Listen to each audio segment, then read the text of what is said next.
Se llamaba Cleopatra, la última reina de Egipto, una mujer cuyo nombre aún provoca admiración y asombro. Pudo haber gobernado el mundo, pero eligió el amor.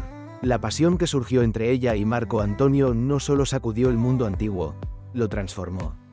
Su historia no es solo un romance. Es una hoguera de pasiones, política y tragedias, donde cada decisión era un paso hacia el abismo. Y todo comenzó con una sola mirada. Su mirada era al mismo tiempo un llamado y una sentencia. En ella se leían milenios de poder, sabiduría, intrigas y deseo. Cuando Cleopatra entró en la sala donde la esperaba Marco Antonio, todo a su alrededor perdió forma. En ese instante nació una historia donde el amor y la política se fundieron en una sola trama. Pudieron haber gobernado el mundo, pero eligieron otro camino. Esa elección destruyó no solo sus destinos, sino el equilibrio de toda una era. Poder, traición, honor, pasión. Todo se convirtió en escenario de la lucha entre una mujer que podía con todo y un hombre que creía controlar el destino. Su historia no trata de victorias.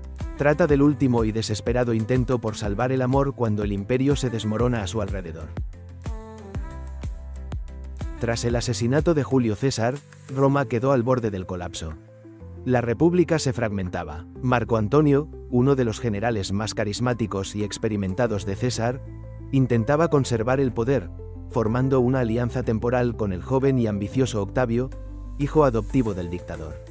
El imperio fue dividido en esferas de influencia, Occidente para Octavio, Oriente para Antonio. Pero las provincias orientales no solo eran estratégicas, eran la clave del futuro. Especialmente Egipto, gobernado por Cleopatra, no solo una mujer, sino una leyenda viva. Antonio la convocó a una reunión en Tarso, para hablar de alianzas, tributos y suministro de grano. Cleopatra llegó no como una suplicante, sino como una diosa. Su barco era un palacio flotante. Velas púrpuras, remos de plata, el aire impregnado de incienso. Se presentó como Afrodita. Nadie pudo resistirse, ni siquiera Antonio, acostumbrado al poder y la adoración, quedó indiferente. Pero su encuentro fue más que una impresión superficial. Hablaron hasta el amanecer. Sobre Roma, Egipto, filosofía, religión, amor y traición. Cleopatra lo deslumbró con su inteligencia, cultura y astucia política. Antonio sintió que había encontrado a su igual. Se quedó con ella, una semana, un mes. Pronto, ya no podía imaginar su vida sin ella. Volvió a Egipto y pasó con ella el invierno en Alejandría, participando en banquetes, cacerías y veladas poéticas. Su unión, aunque no oficial, se volvió inevitable. Mientras tanto, en Roma crecía la indignación. Antonio descuidaba sus deberes y era visto como prisionero de la reina. Los rumores, llenos de envidia y miedo, se propagaban como fuego. Pero él no prestaba atención. Con Cleopatra se sentía vivo. Juntos creaban un mundo donde los sentimientos estaban por encima de las leyes. Pero aún no comprendían el precio que tendrían que pagar. Apenas comienza esta historia, pero créeme, lo que sigue será aún más intenso. Quédate para descubrir qué pasará cuando el héroe enfrente una injusticia aún mayor. Años después, su relación ya no podía ser ignorada. Cleopatra dio a luz 3 hijos de Antonio. Él abandonó oficialmente a su esposa romana, la hermana de Octavio.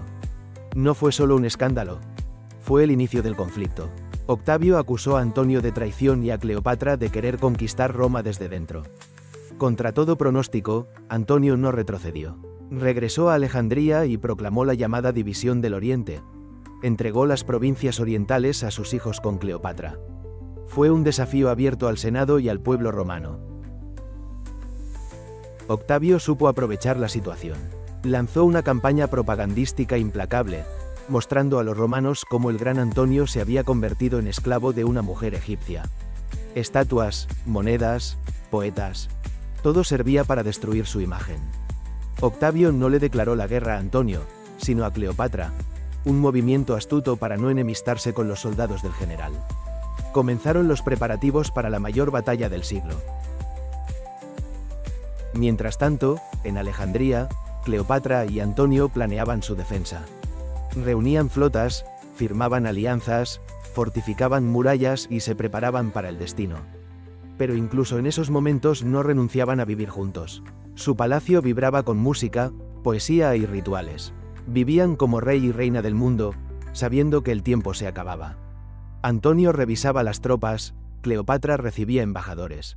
Pero el choque se acercaba con fuerza imparable. Estamos al borde de la culminación. Lo que está por pasar lo cambiará todo. No puedes perderte el desenlace de esta historia. El 9 de septiembre, en el Cabo Axio, las flotas romana y egipcia se enfrentaron en una batalla naval monumental. El plan de Cleopatra era arriesgado: flanquear al enemigo por sorpresa. Pero el viento, el miedo, la traición, todo se mezcló. En el momento crítico, sus barcos comenzaron a retirarse. Antonio, al ver los estandartes de Cleopatra desaparecer en el horizonte, creyó que huía. Preso del pánico, ordenó a su flota seguirla, dejando al ejército sin mando. Fue el fin. Las tropas de Octavio se impusieron. Egipto quedó indefenso. Se retiraron a Alejandría. La ciudad, antes resplandeciente, estaba sitiada.